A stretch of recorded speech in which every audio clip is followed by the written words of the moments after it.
عليكم ورحمة الله وبركاته. هاي سراقب تفضلوا.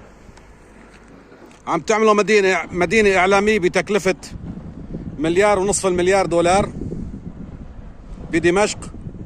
هذا اسمه تبذير بوقتنا الحالي.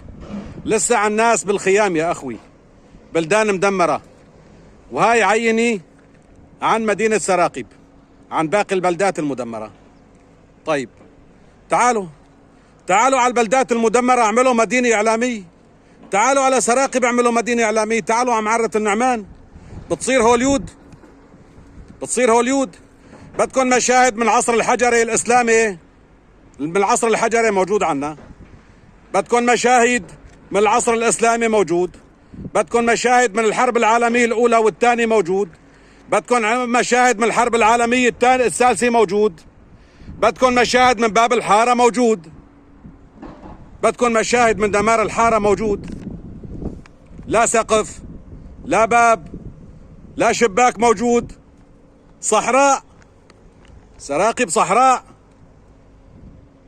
حتى إذا بدكم بتوفر لدينا كومبارس كمان، شي بلا رجل، شي بلا ايد، شي بلا رجل وايد مع بعض مقطعات.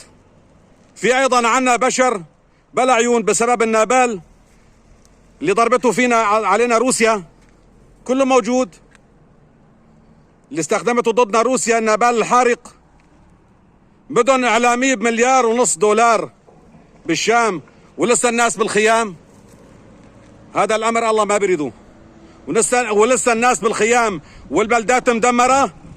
شكينا الامر الى الله. بس هاي سراقب تفضلوا. حتى شوفوا الاوساخ عنا في سراقب، حتى تفرجوا. هاي النفايات والاوساخ، شوفوا هاي النفايات في الارض، هاي بقايا القصيبين تفضلوا. هاي كرش الغنم تفضلوا. هاي بالشوارع. اشو بتعمل هاي؟ وهسه نحن عم ندور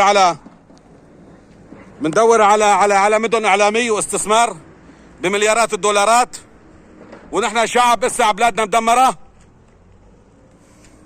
من حق كل